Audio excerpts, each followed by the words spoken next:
Si abre su Biblia, por favor, abra su Biblia, por favor, en Filipenses, capítulo 1.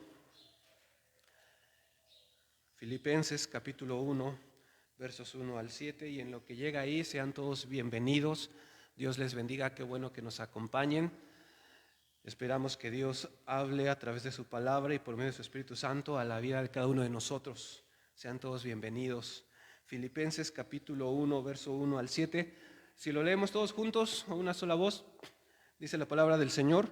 Pablo y Timoteo, siervo de Jesucristo, a todos los santos en Cristo Jesús que están en Filipos, con los obispos y diáconos, gracia y paz a vosotros, de Dios nuestro Padre y del Señor Jesucristo. Doy gracias a mi Dios siempre que me acuerdo de vosotros, siempre en todas mis oraciones, rogando con gozo por todos vosotros, por vuestra comunión en el Evangelio desde el primer día hasta ahora, estando persuadido de esto, que el que comenzó en vosotros la buena obra, la perfeccionará hasta el día de Jesucristo. Como me es justo sentir esto de todos vosotros, por cuanto os tengo en el corazón y en mis prisiones y en la defensa y confirmación del Evangelio, todos vosotros sois partícipes conmigo de la gracia. Dejamos el tiempo a nuestro hermano Ernesto para la predicación de hoy.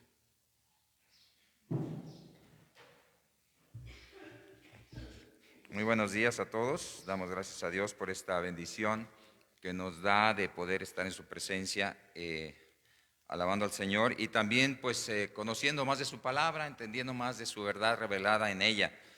Vamos a orar. Padre nuestro, muchas gracias por la palabra que nos permites tener en esta mañana, por el sol y todo el control que tienes de la naturaleza, Señor, que nos das en abundancia tus bendiciones en este día. Agradecemos tu fidelidad y bondad, Señor, y rogamos que nos ilumines en el estudio de tu palabra a través de esta hermosa carta del apóstol Pablo a los filipenses, que sea de edificación a nuestro espíritu.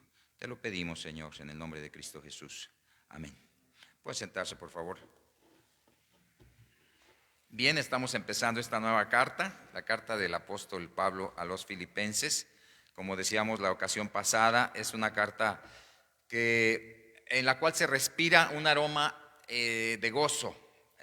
Toda la carta no es un tratado del gozo, no es una definición y una serie de aspectos donde explique exactamente lo que es el gozo, sino que es más bien el testimonio de una persona que está llena de gozo, el testimonio de la vida del apóstol Pablo, que a través de sus tribulaciones nos expresa realmente el gozo que hay dentro de su ser y nos lo comparte a nosotros para que los creyentes en todo rincón de la tierra puedan tener esa misma experiencia, la experiencia del gozo. Muy bien, miren, yo les quiero hacer pensar esta mañana que al iniciar esta carta en Filipenses capítulo 1, vamos a encontrar algunos elementos clave de lo que es el hecho de poder tener gozo en nuestra vida. La verdad es que del total de creyentes en esta tierra, yo no sé qué porcentaje puedan vivir una vida plena de gozo. Muchos quizá de nosotros arrastramos muchas cosas del pasado, situaciones que hemos vivido y que no nos hemos podido deshacer de ellas, experiencias difíciles. Algunos vienen de hogares divididos, de experiencias nada agradables en su vida, donde realmente cargan todos esos pesos de la experiencia pasada y vivencias difíciles en la vida, de tal manera que no les permiten vivir una vida de gozo. Ahora, claro, cuando vamos a una feria y que vemos ahí a toda la gente alegre y contenta, es difícil saber quién de ellos tiene una vida llena de gozo, porque todos aparentan felicidad, ¿verdad? Todos están alegres, todos sonríen, van con sus no sé, sus bolas de nieve, sus manzanas brillantes, ¿verdad? Endulzadas, van llenos de alegría toda la gente. Y si nosotros pudiéramos decir, bueno, dime tú de toda esta gente, ¿quiénes de ellos están llenos de gozo? Pues todos están llenos de alegría. Y no puedes decir, bueno, este es creyente, este es cristiano, este está entregado al Señor Jesucristo y este tiene una vida de gozo, porque realmente es difícil distinguirlo. Pero ¿qué pasa cuando hay pruebas? ¿Qué pasa cuando hay persecución?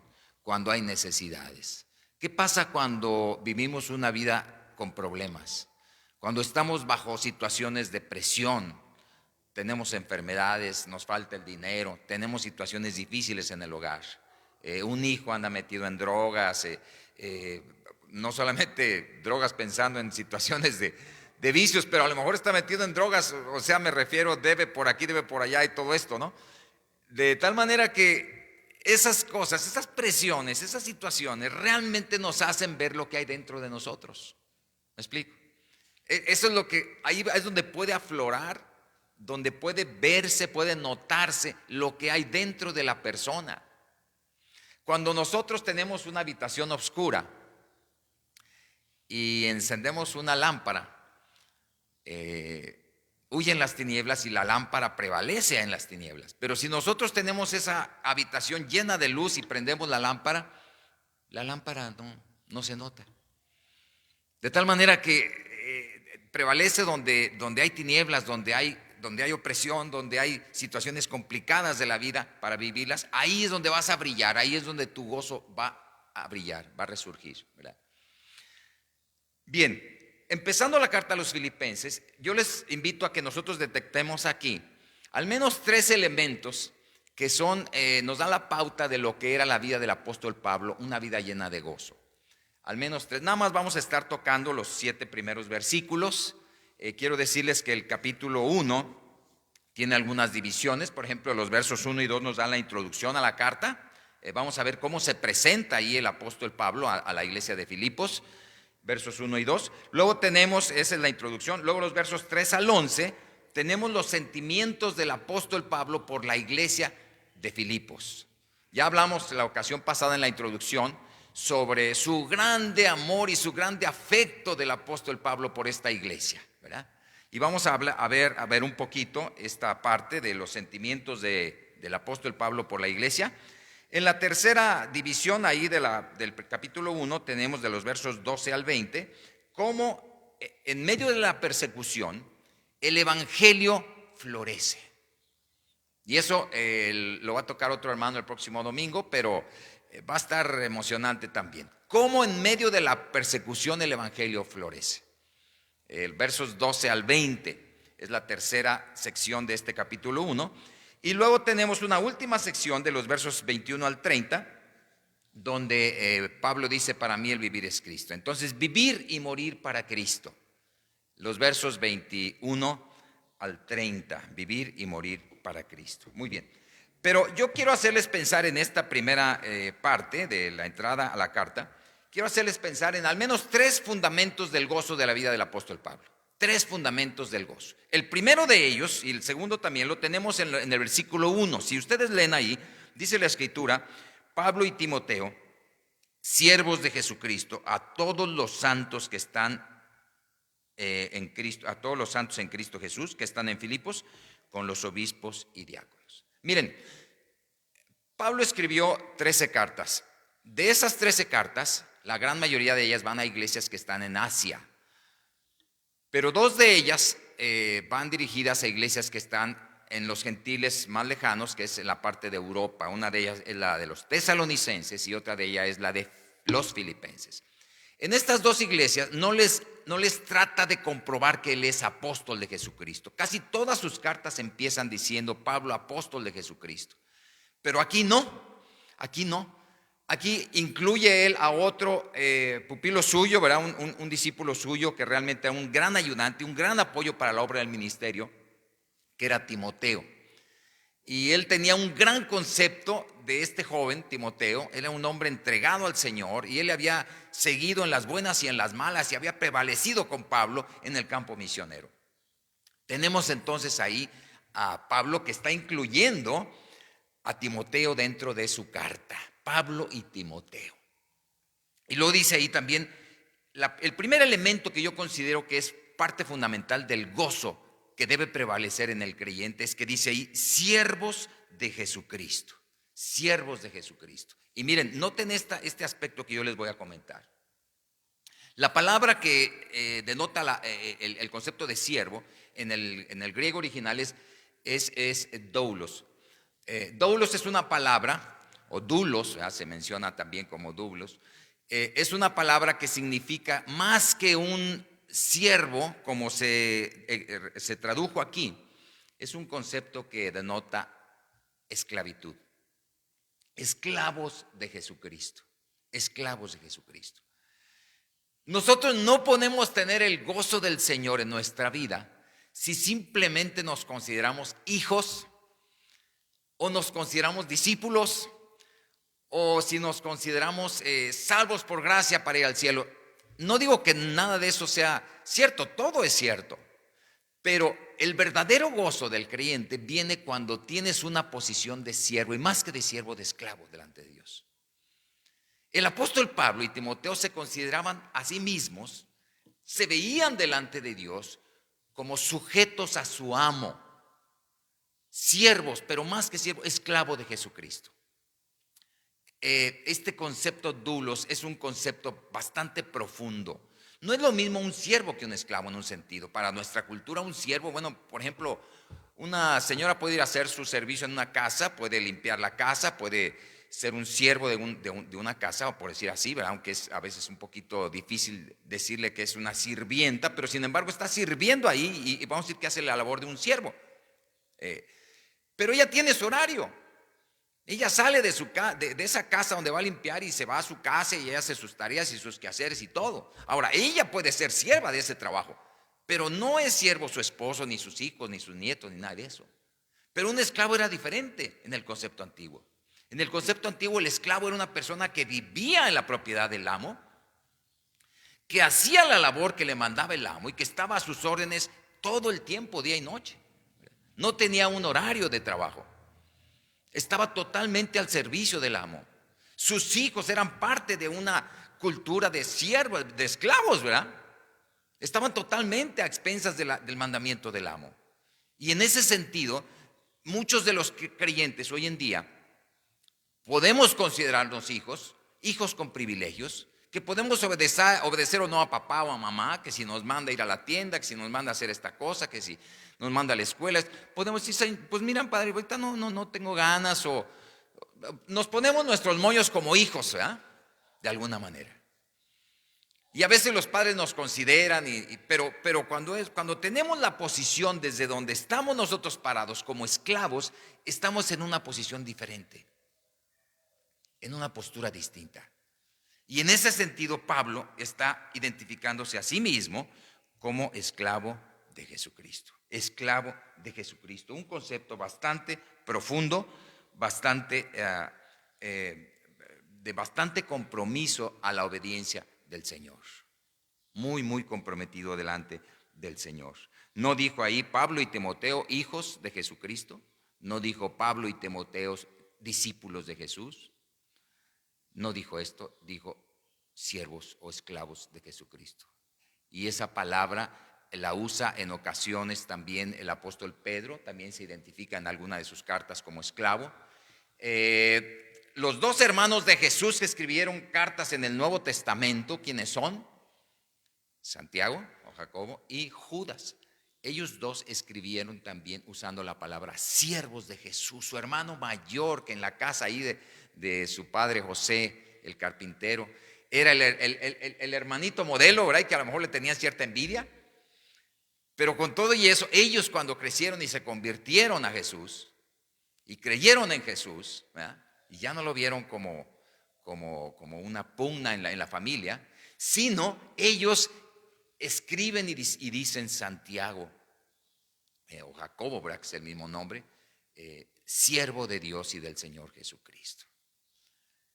Entonces, esa palabra siervo, que es doulos, y que es una palabra que, como les digo, lleva más allá del concepto que tenemos de siervo, pues denota hasta dónde era el compromiso de estos creyentes con su Señor, con su amo, con su dueño.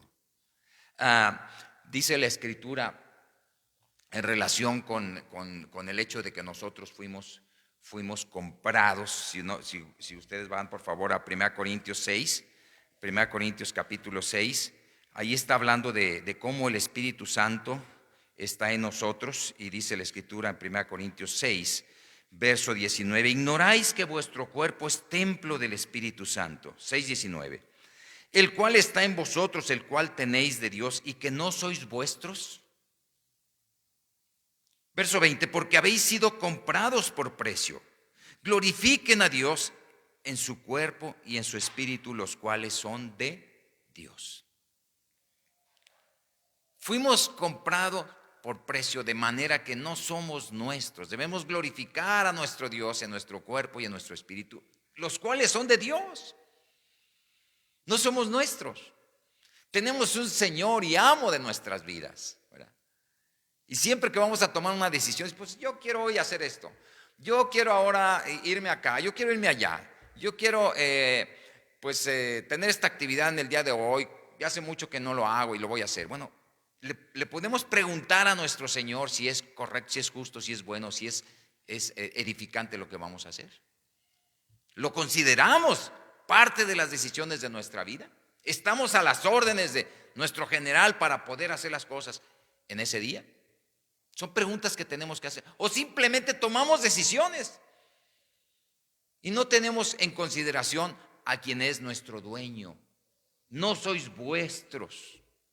Glorifiquen a Dios en vuestros cuerpos y en vuestro espíritu, los cuales son de Dios. Os ruego, hermanos, por las misericordias de Dios, que presenten sus cuerpos en sacrificio vivo, santo, agradable a Dios, que es vuestro culto racional. Dice Romanos 12, ¿verdad? No se conformen a este siglo. Transformen la renovación de vuestro entendimiento. Y de tal manera, hermanos, que encontramos aquí que el gozo, el elemento muy fundamental, muy básico para poder tener un gozo verdadero interno, es que te consideres esclavo de Jesucristo.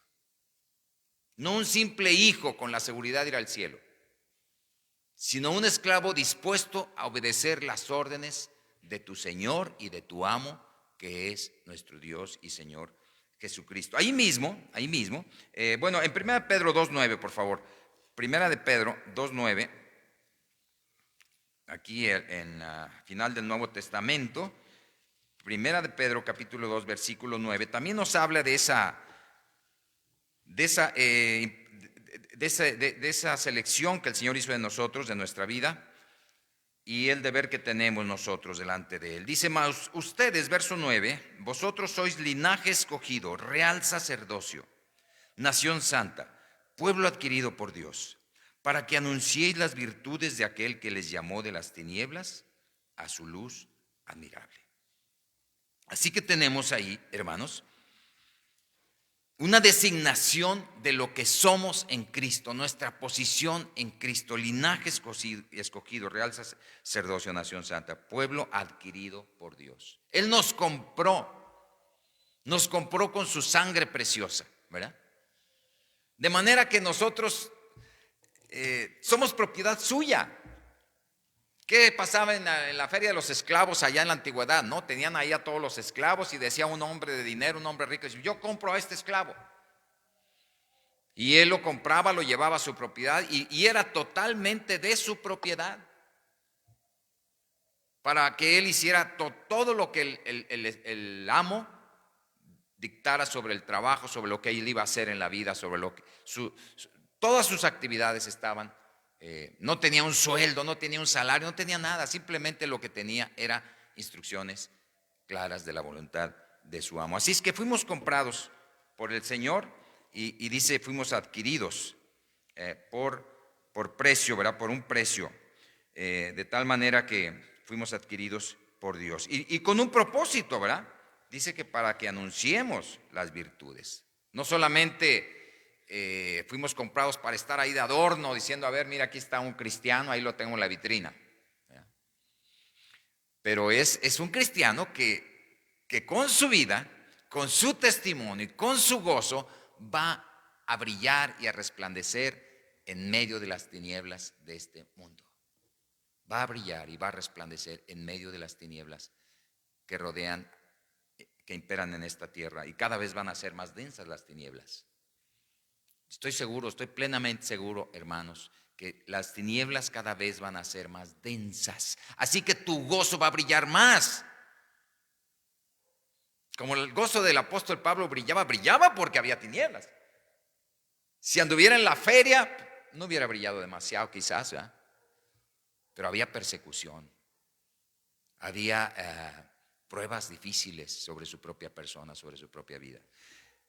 Muy bien, ahora el otro elemento que está aquí mencionado en el versículo 1 dice: a todos los santos en Cristo Jesús que están en Filipos con los obispos y diáconos. Los santos, ¿quiénes son los santos?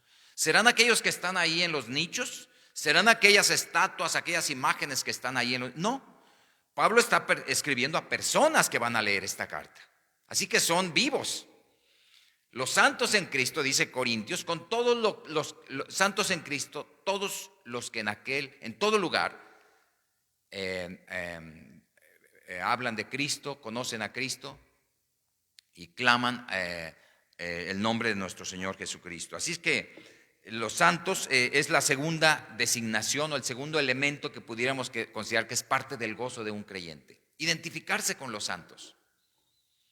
Nos vamos a identificar con un pueblo apartado. La palabra santo quiere decir apartado. No quiere decir impecable, no quiere decir limpísimo, resplandeciente. No quiere decir eso, porque estamos en un mundo de pecado todavía. Lamentablemente todavía arrastramos el pecado.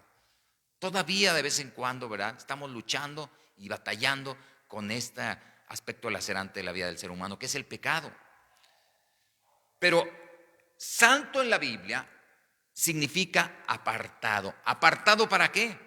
Apartado para salvación, apartado para santificación, apartado para estar un día en la presencia de Dios, glorificación.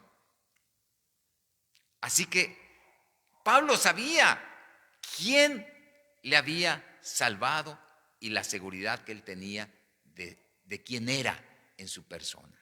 La pregunta ahorita en esta mañana es: ¿sabes tú quién eres y cuál es tu relación con Dios?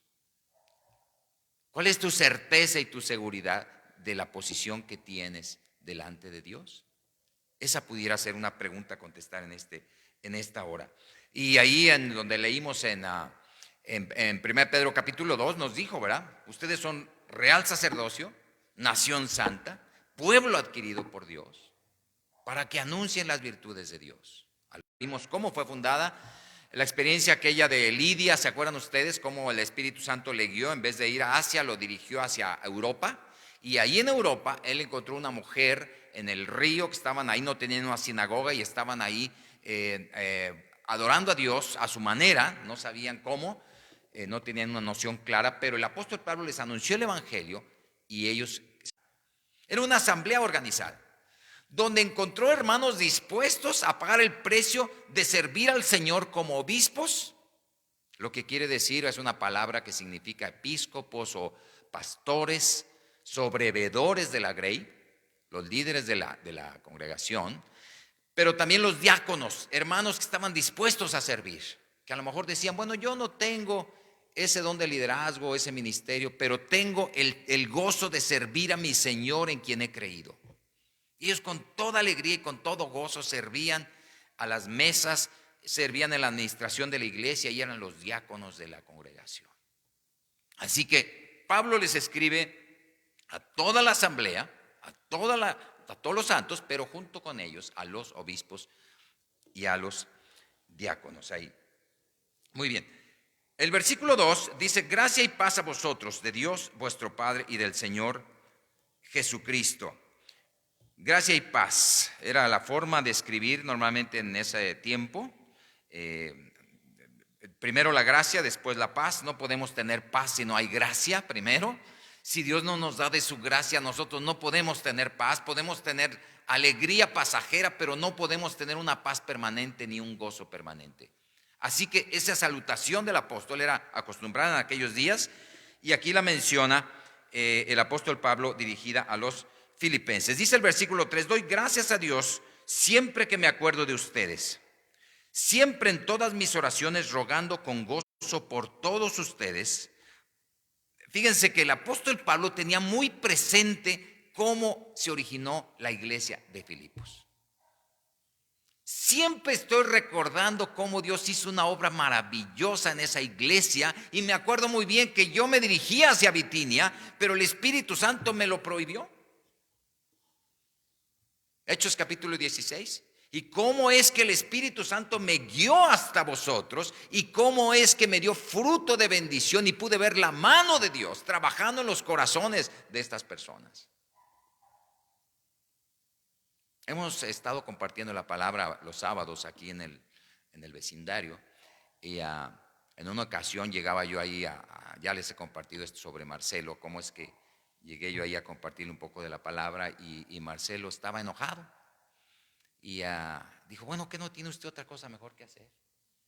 Póngase a hacer algo de provecho, mire, podía estar ganando dinero ahorita y que esto y que el otro. Y me dio una regañada, Marcelo. Salí de ahí y le dije, Marcelo, no se preocupe, usted cómase su torta tranquilo y yo regreso después. Cuando regresé el otro sábado, estaba Marcelo ahí y estaba muy apenado conmigo.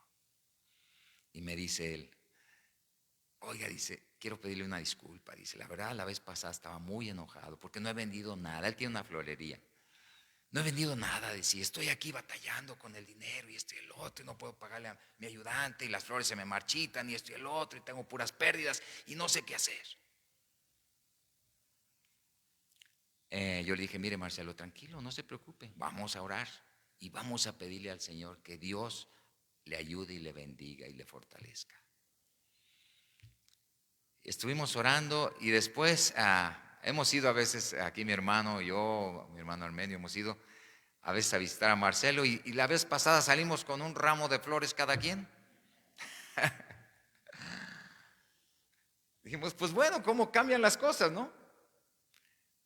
Cuando una persona puede ver tu actitud de gozo y de confianza y esperanza en que Dios puede hacer la obra en un corazón, pues tú no te vas a sentir mal ni ofendido, ni vas a salir, esta gente no quiere, ni quejándote de la gente, ¿verdad?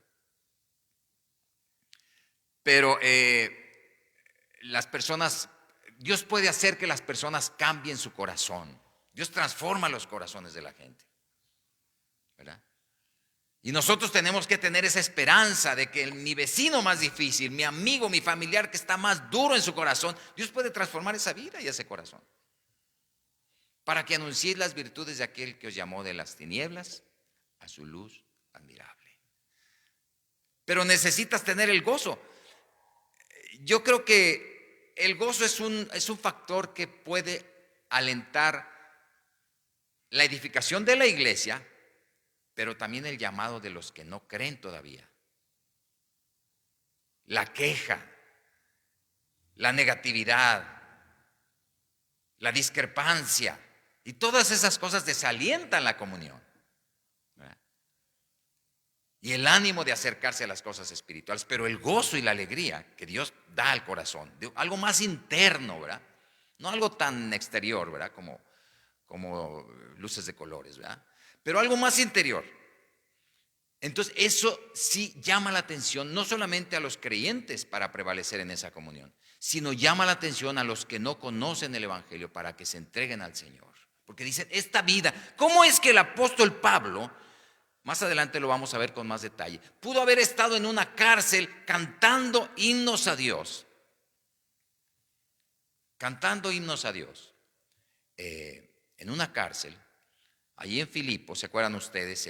Lo vimos también el domingo pasado en Hechos 16. Estaba cantando ahí con Silas y cómo es que los presos les oían y cómo es que el carcelero se convirtió. Imagínense que hubiera estado Pablo ahí quejándose, quejumbroso, estos grillos que tengo aquí y lanzando pestes y eso, pues nadie se hubiera convertido, ni hubiera habido un gran terremoto, ¿no? Pero Pablo y Silas tenían el gozo del Señor que en medio de la tribulación, en medio de la angustia, ellos podían tener esa actitud distinta a la que tiene el mundo, diferente. Es un distintivo, es un distintivo. Por eso aquí, hermanos, tenemos aquí en el versículo 2, gracia y paz a ustedes de nuestro Padre y del Señor Jesucristo. Verso 3, gracia doy a mi Dios siempre que me acuerdo de vosotros. Bueno, la tercera cosa que quiero señalarles ahí, como parte de una vida de gozo, y que el apóstol Pablo experimentó en su propia experiencia, era una vida llena de gratitud. Una vida llena de gracia, de gratitud. Dad de gracia lo que de gracia recibisteis, dice la Escritura. La tercera cosa que está ahí identificada es una vida llena de gratitud. Tenemos entonces que las acciones de gracia en la oración son un elemento relevante, importantísimo en la vida del cristiano. Hermanos, así como nuestra oración debe de ser sin cesar, permanente, la oración, es muy importante que nuestra oración esté rociada, bañada, impregnada de gratitud. Noten ustedes cómo dice: doy gracias cuando, siempre que me acuerdo de vosotros, siempre en todas mis oraciones, rogando con gozo por todos vosotros. Usa 2 veces esa palabra, siempre. De tal manera que nuestras oraciones deberían de tener ese elemento fundamental de la gratitud en nuestros corazones. No puedes tener una vida de gozo si no tienes una vida llena de gratitud para tu Dios. Ahora, noten ustedes que no solamente está diciendo que le está dando gracias a Dios por sus bendiciones. No está hablando precisamente: bueno, Señor, te doy gracias porque me diste comer, te doy gracias porque me diste el dinero, te doy gracias por el sol que me hiciste saliste, te doy gracias por el carro que tengo y la casa que tengo y por mi familia, y te doy gracias porque mi familia está bien y por mí. Está hablando de gratitud por los hermanos. Es una gratitud intercesora. Doy gracias a mi Dios cuando me acuerdo de vosotros, siempre en mis oraciones, rogando con gozo por todos vosotros. Señor, te doy gracias por mi hermano Juan. Mi hermano Juan, tú sabes, Señor, cómo llegó a conocerte de manera personal. Y te doy gracias por su vida, porque mi hermano Juan, esto y esto y esto. Y Señor, ten misericordia de él, ayúdalo por esto y por esto. Pero te doy gracias por su vida. Y si pudiéramos tener una lista de hermanos así, una lista de uno y uno, y proponernos nosotros en nuestras oraciones, estar orando por cada hermano, dándole gracias a Dios por la vida de mi hermano Juan, de mi hermano Pedro, de mi hermano Andrés, de mi hermana Lupita, de mi hermana Juanita, de todas las hermanas. Siempre que me acuerdo, siempre rogando por ustedes en todas mis oraciones. Pablo tenía esta práctica en su vida. Ahora, fíjense, llevamos 3 elementos que son los elementos que vamos a ver aquí. Vamos a ir detectando a través de toda la carta de Filipenses otros elementos que eran la leña, el fuego que hacía encender, ¿verdad?, que hacía avivar ese gozo en la vida del apóstol Pablo. Pero aquí tenemos ya 3. Hablamos entonces primeramente de considerarnos doulos de Cristo, esclavos de Cristo. No solo hijos ni discípulos, sino esclavos, más allá de la simple designación de Cristo. Hablamos también de identificarnos con los santos y considerarnos apartados para un servicio al Señor. Comprados por precio para servir al Señor, para honrar a mi Señor. Segundo elemento. Y tercer elemento aquí, la gratitud.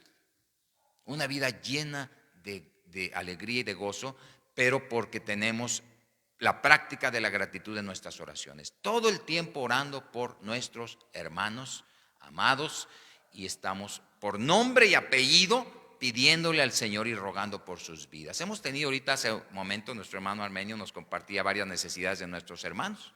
Y él mencionó al menos unos 5 o 6 familias y hermanos que están pasando por tiempos de tribulación. Problemas de enfermedad, de cuestiones de salud, problemas pues de trabajo o de otras cosas, ¿no?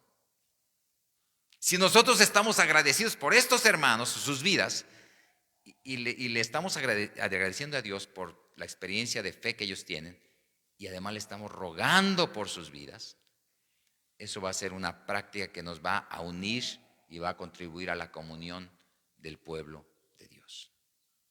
Si nada más siempre estoy agradecido por lo mío, pues es bastante limitado el ejercicio de mi agradecimiento.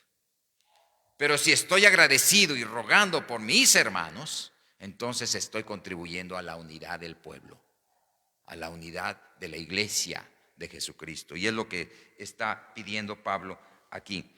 Así que siempre rogando en mis oraciones. Vean por favor en Romanos capítulo 1. Romanos 1:8. Dice la escritura ahí en Romanos capítulo 1 versículo 8. Dice, primeramente doy gracias a mi Dios. Noten ustedes el apóstol Pablo escribiendo a la iglesia de los romanos en Roma. Doy gracias a Dios, a mi Dios, mediante Jesucristo con respecto a vosotros, de que vuestra fe se divulga por todo el mundo. Dice el verso 9, porque testigo me es Dios, a quien sirvo en mi espíritu en el evangelio de su Hijo, de que sin cesar hago memoria de vosotros siempre en mis oraciones. Así es que él está dando gracias a Dios, está agradecido con Dios por estos hermanos de Roma y siempre está rogando por ellos en sus oraciones.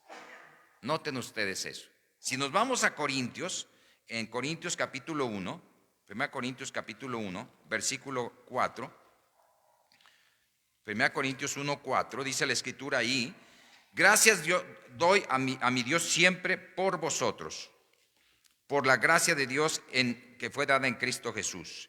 Gracias doy a mi Dios siempre por vosotros. ¿Se fijan? Es decir, era una práctica del apóstol Pablo en las iglesias. Él estaba recordando a esta iglesia. Ahora, nosotros a lo mejor no recordamos hermanos de otras iglesias, pero tenemos nuestros hermanos que conocemos bien, que están cerca de nosotros, y todos estos hermanos son parte de nuestras oraciones, están en nuestra lista. Ahora, podríamos decir, bueno, estaba orando por los filipenses y dando gracias por los filipenses porque los filipenses eran una iglesia que no tenía problemas mayores. Si acaso el caso ahí de Bodia y Sintique que menciona en el capítulo 4, pero no tenía graves problemas como la iglesia de Corinto. Y además la iglesia de Filipos le ayudaba y le apoyaba en sus aspectos económicos del apóstol Pablo, porque le enviaban ofrendas al apóstol Pablo.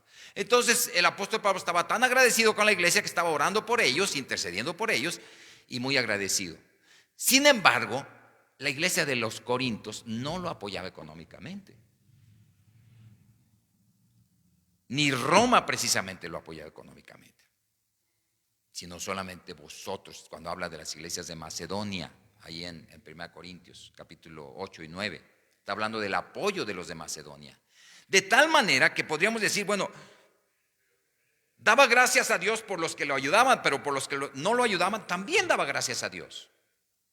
Por los corintios que tenían graves problemas en su iglesia y por los romanos que también, y por otras iglesias que no tendría tiempo de mencionar también. Así que hermanos, podemos dar gracias a Dios por todas estas. Imagínense las memorias que tenía el apóstol Pablo de la iglesia de Filipos. ¿Cómo empezó la iglesia? ¿Cómo creció en todos esos años? ¿Cómo se organizó la iglesia en esos 12, 14 años? ¿Cómo vino a ser la iglesia que era ahora? Tenía grandes y gratas memorias de esta iglesia y a los hermanos que conocía por nombre los ponía delante de Dios y le daba gracias a Dios por cada uno de ellos. Un corazón lleno de gozo, teniendo presente con gratitud delante de Dios la obra que ha hecho en cada uno de los corazones. Verso 5 dice, por vuestra comunión en el evangelio desde el primer día hasta ahora. Desde que hace esos años el Señor ha venido trabajando con ellos todos esos tiempos, hermanos. Dice ahí en el capítulo 4, verso 14, dice, sin embargo, bien hicisteis en participar conmigo en mi tribulación. Es decir, la iglesia de Filipos participaba, tenían comunión con el apóstol Pablo. Por eso dice en el versículo 1:5, por vuestra comunión en el evangelio. Ellos estaban pendientes del apóstol Pablo. Era un misionero que iba por diferentes campos y ellos participaban con él en su tribulación. Le enviaban apoyo, pero también le enviaron a Epafrodito. Vamos a ver más adelante el caso de Epafrodito en el capítulo 2. Cómo este hombre era ministrador de las necesidades del apóstol Pablo, pero también era copartícipe en el trabajo misionero que hacía el apóstol Pablo en las iglesias. Él andaba trabajando con el apóstol Pablo, no nada más le llevaba el apoyo financiero, sino que él era parte del equipo misionero del apóstol Pablo, este Epafrodito. Así que podemos ver cómo es que la iglesia estaba comprometida con el apóstol Pablo. Nuestra hermana Isabel, que va a estar en otro país sirviendo al Señor, se está preparando y todo está en vías de ir hacia allá, a un país de Asia. Vemos cómo es que ella, a través de todos estos años pasados, hemos estado pendientes de la vida de nuestra hermana y cómo es que Dios la va a usar y la va a bendecir y vamos a ser partícipes con ella cuando ella esté trabajando en el campo misionero, que pronto esperamos en Dios que ya esté por allá. Muy bien, en el verso 6 dice ahí, estando persuadido de esto, verso 6, que el que comenzó en ustedes la buena obra, la perfeccionará hasta el día de Jesucristo. Dice el apóstol Pablo, estoy convencido, no tengo dudas de que el que empezó en ustedes la buena obra, la va a perfeccionar. ¿Quién inició la obra en tu vida, hermano? Podrías pensar, bueno, un vecino que me vino a hablar de Cristo, un familiar que conoce al Señor y me habló de Él. Bueno, en realidad el que empezó la obra es el Señor Jesucristo. Usó a este hermano, usó a esta persona para que te hablara, pero Él empezó en nosotros la buena obra. Ahora, si Él empezó esa buena obra, ¿tú crees que la va a dejar a la mitad? ¿Tú crees que la va a dejar trunca ahí como nosotros que a veces empezamos un trabajo en la casa y vamos a empezar este trabajo, vamos a arreglar este mueble y le ponemos un clavo y luego se nos ocurre que tenemos otro trabajo que hacer o tenemos que ir a tal lugar y dejamos ese mueble ahí a la mitad y la esposa nos dice, oye, pues ahí tienes ese mueble tirado y pues no está terminado? Pues sí, dejamos una cosa iniciada, no terminamos algunas cosas. Así somos los humanos, ¿no? Trabajos empezados sin terminar. Pero el Señor no va a dejar su trabajo sin terminar. Nuestro Señor va a concluir todo lo que empezó en tu vida. Estoy persuadido. Miren, el apóstol Pablo, desde el día que iba esa tarde que se le apareció el Señor en el camino a Damasco y lo tiró del caballo, bueno, cayó a tierra, ¿verdad? Y quedó ciego por un tiempecito. Y luego después vio la mano poderosa de Dios librándole de tantas cosas y tantos peligros, ¿verdad? Y dio testimonio ante reyes, ante muchas personas de la obra de Cristo en su propia vida, dando testimonio de Él. ¿Ustedes creen que Él pensaría que esta fue una llamarada de petate en su vida? Pues no. Dios había empezado una obra poderosa en la vida del apóstol Pablo. ¿Lo iba a dejar así nada más? Después lo llevó hasta el tercer cielo y vio cosas maravillosas de parte de Dios. Dios lo usó de manera poderosa para llevar el evangelio hasta lugares insospechados ahí. Entonces, él estaba seguro, por toda esa evidencia en su propia vida, él estaba seguro, cierto, no dudaba para nada, estaba persuadido en sí mismo de que el que había empezado la buena obra en la vida de los filipenses, la iba a concluir, la iba a terminar. Ahí está. Ahora, ¿cuándo comenzó esa buena obra? En Efesios capítulo 1, rápidamente, si vamos ahí a Efesios 1, 4, dice la Escritura, hay unas hojitas atrás, dice que según nos escogió antes de la fundación del mundo, Efesios 1, 4, para que fuésemos santos y sin mancha delante de Él, en amor habiéndonos predestinado para ser adoptados hijos suyos por medio de Jesucristo, según el puro afecto de su voluntad, para alabanza de la gloria de su gracia, con la cual nos hizo aceptos en el amado. ¿Cuándo empezó realmente la buena obra? Antes de la creación. Ahí empezó. Un día alguien te habló, pero Dios ya te tenía en la mente desde hace muchísimos años. Tú estabas en el corazón de Dios. Así que el que empezó esa buena obra la va a perfeccionar, la va a llevar a su final término. Dios te va a usar de manera maravillosa. ¿Se acuerdan de Pedro? Cuando el Señor Jesús se presentó ahí con él en la orilla de la playa, que estaba ahí con las redes y todo, y que le dijo, Señor, apártate de mí, yo no quiero saber nada contigo. Yo soy un pecador, soy un blasfemo, vete de aquí, por favor. ¿Y qué le dijo el Señor? no temas, yo te voy a hacer pescador de hombres. Y después que nos lo negó y que estaba ahí llorando amargamente y todo esto ahí en la crucifixión de nuestro Señor, y que lo vio el Señor como casi como que dijo Pedro: yo te lo dije, Señor, yo te dije que ni siquiera me pidieras que te siguiera. Pero el Señor le había dicho: no temas, y él le había dicho: yo rogaré por ti que tu fe no falte, ¿verdad? Y después lo enfrentó el Señor: ¿me amas, Pedro? Y el Señor tenía propósitos con la vida del apóstol Pedro. Seguramente tú y yo hemos tenido tropiezos en la vida, ¿verdad? Le hemos fallado al Señor en alguna área de nuestras vidas. No somos la persona perfecta que el Señor esperaría de nosotros todavía. Estamos en un proceso de perfeccionamiento. Pero estamos seguros, persuadidos de que quien empezó el trabajo en nuestra vida lo va a perfeccionar. ¿Hasta cuándo? Hasta el día de la venida de nuestro Señor Jesucristo. ¿Cuándo? No sabemos. No tenemos una fecha. Pero nosotros tenemos que seguir trabajando como si fuera a ser esta noche, como si fuera a ser mañana, pronto, ¿verdad? No sabemos cuánto se tarda el Señor.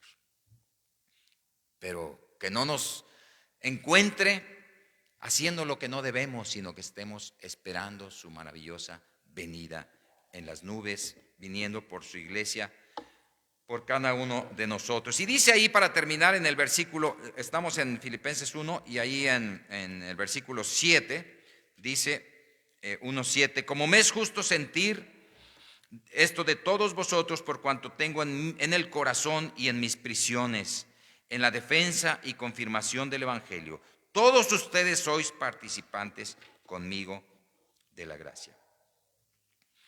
Vemos ahí que Pablo, aunque era un hombre muy culto, con un intelecto muy desarrollado, sabía varios idiomas, tenía mucha cultura en su vida, en su persona, había sido instruido a los pies de Gamaliel y una serie de cosas sobre su vida, pero era un hombre que tenía un corazón.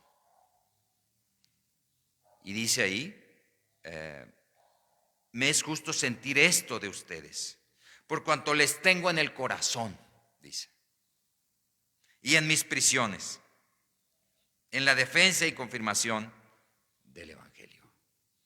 Así que vemos un hombre sensible, no solamente intelectual, pero un hombre con un corazón ardiente por la obra de Dios en medio de la iglesia de los filipenses y en medio de la iglesia de nuestros tiempos también, ¿verdad? Porque todas estas palabras nos quedaron escritas para ver cómo Dios trabaja a través del gozo de una persona para alcanzar a muchos que no tienen gozo en sus corazones, que están llenos de decepción, de queja, de cosas difíciles, de cosas turbulentas dentro de la vida. Y más en estos días, hermanos, estamos pasando tiempos de prueba. Hay mucha turbación, hay mucha duda, hay mucha incertidumbre.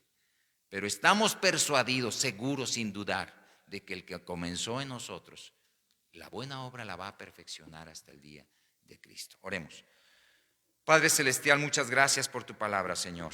Muchas gracias porque nos has dado más que la alegría, nos has dado el gozo, algo que el mundo no puede tener, que no puede entender, que no puede experimentar porque no te conocen a ti, Señor. Porque no se consideran hijos, pero no solamente no se consideran hijos, no se consideran siervos. Pero no solo no se consideran siervos, no se consideran esclavos de Jesucristo. Tienen otro amo. Y Señor, los que te conocemos a ti personalmente, permite que podamos considerarnos esclavos, dulos, experimentar el hecho de que tú eres nuestro Señor y nuestro amo. Y que ese privilegio nos permite, Señor, tener un corazón lleno de esperanza, lleno de gratitud por nuestros hermanos, por la iglesia, por aquellos con los cuales podemos compartir la misma fe y la misma esperanza. Te damos gracias, Señor, por este tiempo que nos has dado en tu palabra. Te lo pedimos y te lo agradecemos en nombre de Cristo Jesús. Amén. Dios les bendiga, hermanos.